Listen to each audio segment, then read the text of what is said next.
And hair clinic సమర్పించు Sankranti special ఎపిసోడ్స్కి స్వాగతం.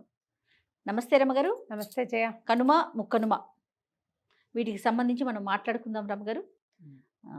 కనుమ రోజు కాకి కూడా కదలదని, ముక్కనుమ రోజు ముక్క కొట్టాలని నాన్ వెజ్ తినే వాళ్ళైతే, వెజిటేరియన్స్ వెజ్ అనుకోండి. ఇట్లా మనం ఎప్పుడు ప్రతి సంవత్సరం మాట్లాడుకుంటూనే ఉంటాము. పదే పదే మనం చెప్పిన విషయాన్ని ఎందుకు చెప్పుకుంటామంటే రమ్మగారు, కొత్త జనరేషన్కి ఎవరైతే వస్తున్నారో నెక్స్ట్ తరానికి అందాలి కదా. అంటే ప్రతి సంవత్సరం అదే పండుగ చేసుకుంటాంగా, అదే అందుకని అవే మాటలు అదే మాట్లాడుకుంటాం. మన పండగని మార్చలేము, మన సాంప్రదాయాన్ని మార్చలేము, మార్చలేము. కానీ విషయాన్ని అయితే ప్రజల్లోకి తీసుకెళ్లాలని కదా ఉద్దేశం. సో కనుమ ముక్కనుమ వీటి గురించి ఒకసారి అండి. సంక్రమణం మరుసటి రోజుని కనుమ అంటారు. ఈ కనుమల్లో కొన్ని చేయకూడదని నియమం ఉంటుంది జయ. కనుమ నాడు కాకైనా కదలదు, కాకైనా కడగదు అంటారు. భోగి నాడు తలంటి పోసుకుని సంక్రమణం నాడు తలంటుకోమ్మాను. అవును. కనుమ నాడు తల అంటుకోకూడదు, తలస్నానం చేయకూడదు, ఒక నియమం అది. దాంతోపాటుగా కదలదు అంటే ప్రయాణం చేయకూడదని ఒక నియమం చెప్తారు. ఈ కనుమల గురించి ఒక ప్రత్యేకమైన విషయం మళ్ళీ ఎప్పుడైనా చెప్పుకుందాం. పండగ గురించి చెప్తున్నాం కాబట్టి మిగిలిన విషయాలు నేను చెప్పట్లేదు. కనుమ నాడు ఊరు దాటకూడదు. పూర్వకాలం పద్ధతి ఎట్లా ఉండేది? పూర్వంలో పల్లెటూళ్ళు ఒక ఊరి నుంచి ఒక ఊరికి కాలినడకన వెళ్ళాలి. అవును. లేదా బళ్ళు అవి కట్టేవాళ్ళు. 2-3 ఊళ్ళకి మధ్యలో చిట్టడుగులు అవి ఉండేందుకు అవకాశం ఉండేది కదా. ఇలాంటప్పుడు ప్రయాణాలు చేయకూడదు, ఈ నడిచి వెళ్ళాలి, వెళ్ళాలి. కాబట్టి ఈ కనుమ పనికిరాదని ఒక నియమం ఇది వరకు ఉండేది. ఇప్పుడు బస్సులని, టికెట్లని, ఫ్లైట్లని, రైళ్ళని, ఆఫీసులని, మీటింగులు. అవునండి కదా. అందుకని ఏం చేస్తారు ఇప్పుడు జనం, పండగ నాడు సాయంకాలమే బ్యాగ్ తీసుకెళ్ళి పిన్నిగారింట్లో పెట్టి పిన్నింటి నుంచి వెళ్తారు, పక్కింటి నుంచి వెళ్తారు, నిర్గమనం పెట్టుకుంటారు, పరస్థానం అంటారు. పుట్టింటి నుంచి కదలకూడదనే నియమం. ఏ చోటు నుంచి కూడా మనం ఎక్కడికి వచ్చామో అక్కడి నుంచి కదలకూడదు. ఇలాంటిది అయితే అది ఆ రోజున పెట్టింది ఏమిటి? ప్రయాణించకూడదని.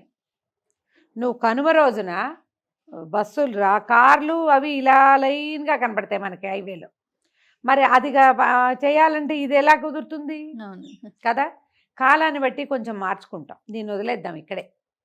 పాత పద్ధతిని ఓ దండం పెట్టుకుని మనకి ఇదే అవకాశం ఉంది, అందుకని బ్యాగ్ ఎవరింట్లో ఉన్నా పెట్టి బ్యాగ్ పుచ్చుకుని వెళ్తున్నారు. అట్లాగే పెద్దవాళ్ళు ఎవరో ఒకళ్ళు చెప్తారు ఇట్లా చేయొచ్చు, ఏం కాదు అని.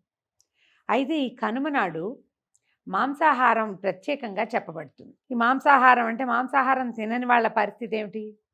అందుకని కనుమ నాడు గారెలు తినాలని చెప్తారు. కనుమ నాడు మినుము తినాలి అని. మాంసకృత్తులు ఎక్కువగా ఉండే పప్పు పదార్థం మినుము కాబట్టి అవును, కనుమ నాడే గారెలు వండుకుంటారు.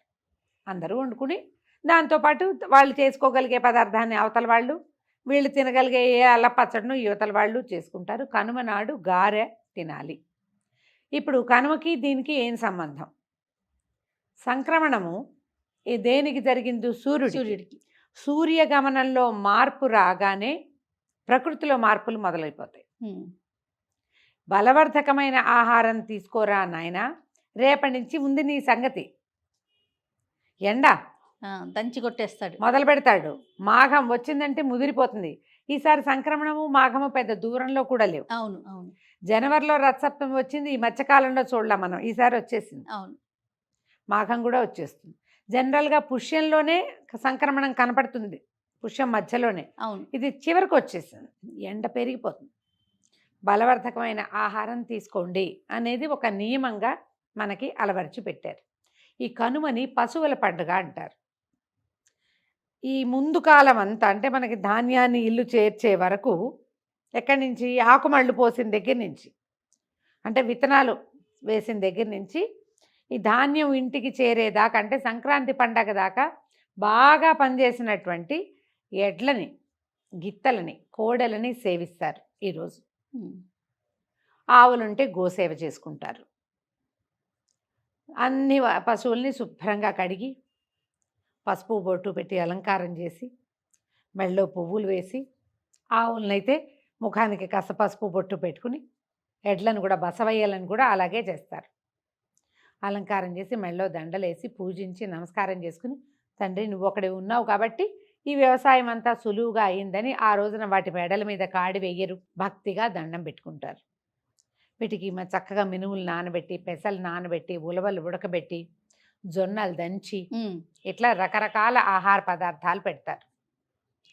పాలేళ్ళకి అందరికీ ఇంచుమించుగా సాయంకాలాలు సెలవులు ఇచ్చేస్తారు. అవును. విశేషంగా పశువుల పండగగా జరుపుకుంటారు. ఎందుకంటే ఈ పశువులు ఉండటం వల్లే వ్యవసాయం సులువుగా జరుగుతుంది కాబట్టి. ఇది వరకు పశువులతోటే వ్యవసాయం. మాకు ఎన్ని జతల ఎడ్లు ఉండేవో, రామారావు, నాగేశ్వరరావు, రాముడు, భీముడు ఇలా పేర్లు. పేర్లు ఉండేవి. చందు, కన్నా, చందు ఉమ్, అలా ఉండేవి. ఇప్పుడు వ్యవసాయానికి ఎడ్ల అవసరమైన జనం తక్కువ ఉన్నారు ఇప్పటికీ. మనం ఈ కొన్ని రాష్ట్రాల్లో అయితే ఎడ్ల బళ్ళ స్లోగా నడుస్తూ కనపడతాయి. మన వైపు అసలు ఎడ్ల బళ్ళనే చూడాలా మనం. అవునండి. బందర్ వెళ్తుంటే హైదరాబాద్లో బస్ ఎక్కి పొద్దున్నే ఈ చెరుకు ఫ్యాక్టరీకి చెరుకుకి తీసుకెళ్లే బళ్ళన్నీ ఎడ్ల బళ్ళే ఉండేవి. తర్వాత ట్రాక్టర్లు వచ్చాయి, లారీలు వచ్చాయి. ఇప్పుడు అంతా చూడు, విత్తనాలు వేయటానికి మెషిన్లే, వరి కట్ చేయటానికి మెషిన్లే, ధాన్యం ఆడడానికి అన్నిటికీ మెషిన్లు వచ్చేసి. అవునవును. ఇదివరకు ఈ పశువుల మీదే ఆధారపడి వ్యవసాయం ఉండేది మనకి. అందుకని ఇది పశువుల పండగగా విశేషంగా ఇదివరకు చేసేవాళ్ళు. దీంతో పాటు ఏం చేసేవాళ్ళు, ఏమైనా వచ్చిన వాళ్ళకి దానాలు చేసుకోవటం, ఒడ్లు దానం చేయటం, పంచటం, తెలిసిన వాళ్ళకి ఒడ్లు పంపించుకోవటం, తర్వాత ఒడ్లు చక్కగా చిన్న చిన్న కుచ్చులుగా కట్టి అక్కడ ఇక్కడ పక్షులకి ఆహారం ఇవ్వటం. ఉమ్, పిచ్చుకలు అవి విశేషంగా తిరుగుతాయి జయ. లాస్ట్ ఇయర్ అంతా నేను ట్రై చేసి అవలా, కానీ ఈ ఏడాది మాకు కూడా బాగా పిచ్చుకలు, రాబిన్స్, బుజ్జి ఒక 15-20 పెట్టెలు వస్తున్నాయి బియ్యం తినడానికి మాకు. ఓహో. ఒక వడ్ల కుచ్చు తీసుకొచ్చి కట్టాలని అనుకుంటున్నాను. అలవాటు అయింది కదా, ఈసారి పండగప్పుడు ఎవరైనా పంపిస్తే అదొకటి కట్టుకోవాలి. ఈ పశువులకి, పక్షులకి ఇవన్నీ కూడా పర్యావరణానికి మంచివి.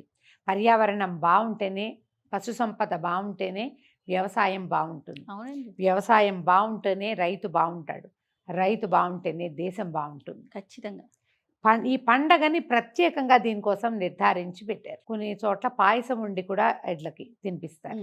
ఎక్కువ పెట్టరు, కొద్దిగా పెడతారు. బెల్లం పెడతారు. వాటి ఆరోగ్యానికి అవకాశం ఉన్న అవసరమైనవన్నీ పెడతారు. ఈ పండగలకి అరటిపళ్ళ గెలలు తగిలిస్తారు తాంబూలాలు ఇవ్వడానికి. అరటిపళ్ళవన్నీ పిల్లలు అరటిపండు తింటుండా తొక్కలు తీసుకెళ్ళి వాటికి అందిస్తుండా.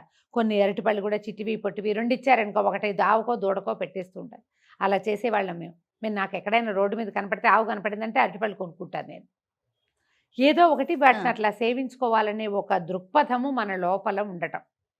వీటి వల్ల మన మనుగడ ప్రశాంతంగా నడుస్తోంది. వాటితో సహజీవనం చేసేవాళ్ళం ఇదివరకు. అవునండి. ఆ ఆలోచనతో ఈ పండగని ఇలా చేసుకుంటాం.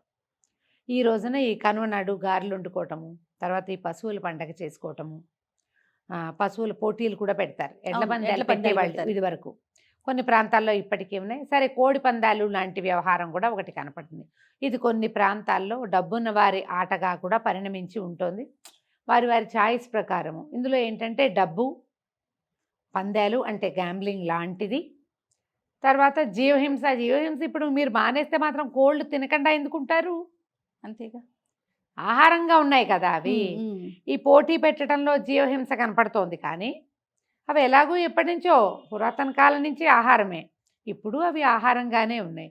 ఇందులో జరిగేటువంటి ఈ పోటీ ప్రక్రియ, ఈ పై పందాలు, డబ్బు గ్యాంబ్లింగ్ వల్ల ప్రభుత్వం వ్యతిరేకిస్తోంది. కానీ ఆటగా అయితే మా చిన్నప్పుడు కూడా మాకు పాలేళ్ళు కోడి పందాలు ఆడేవాళ్ళు. ఏదో పావలాలు 10 పైసలు ఉండేవి. ఇప్పుడు లక్షల్లో వచ్చింది అది. అవునండి. సరే, ఇక దాన్ని పక్కన పెడితే దానికోసమే ఊళ్ళో వెళ్తున్న వాళ్ళు బోళ్ళంత మంది ఉంటారు. అది ఎలాగూ నడుస్తూ ఉంటుంది. దాన్ని వదిలిపెట్టేయండి. కనుమ నాడు చక్కగా వండుకుని తింటాం, స్నేహితులకి చక్కగా భోజనం పెట్టడం. ఈ కనుమ పండగ నాడు రథం ముగ్గేసుకుంటాం వాకిళ్ళలో.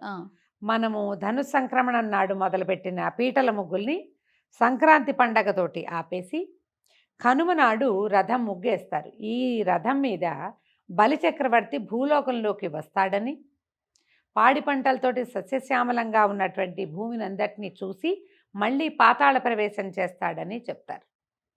అందుకని వాకిళ్ళు శుభ్రంగా ఉంచాలి. పండగ అయిపోయిందని మానేయకూడదు. ఈ రోజున రథం వేసి తూర్పు నుంచి పడమరకి ప్రయాణిస్తున్నట్టుగా రథాన్ని తాడుని వేసి, ఈ తాడుని అందిపుచ్చుకుని పక్క వాళ్ళ తాడు, పక్క వాళ్ళ రథం, దాన్ని అందిపుచ్చుకుని ఆ పక్క వాళ్ళ రథం చొప్పున ఇల్లన్నిటికీ రథాల ముగ్గులు వేస్తే ఈ రథం ఎక్కి ఆ రథం దిగుతూ బలిచక్రవర్తి, ఒకప్పుడు భూసామ్రాజ్యానికి చక్రవర్తి అయినటువంటి ఆయన వచ్చి మనని ఆశీర్వదిస్తాడు.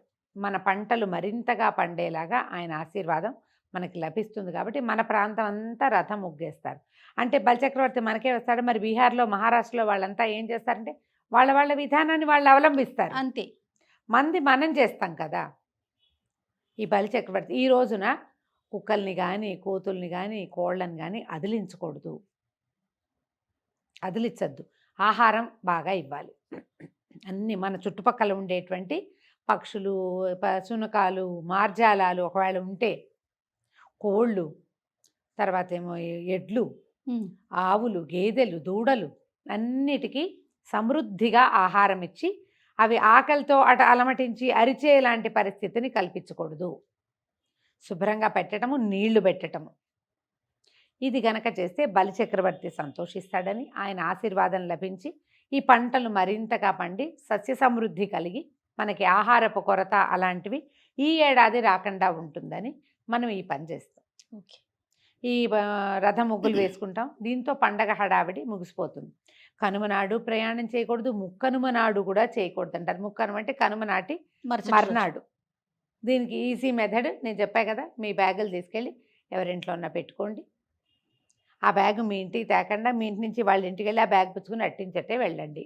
వెళ్ళలేకపోయిన పరిస్థితులు మరి ఒప్పవు కాబట్టి, అవకాశం లేదు, ఏదేం అక్కర్లేదు మనకి, హాయిగా ఉండండి ఇంకో 2 రోజులు ఊళ్ళోనే హ్యాపీగా. పండగ హడావిడంతా ముగిసాక అప్పసలు, అరిసెలు అవి ఇవి ప్యాక్ చేసుకుని ఇంటి దారి పెడితే సరిపోతుంది. రైట్ రాము గారు, నమస్తే. నమస్తే.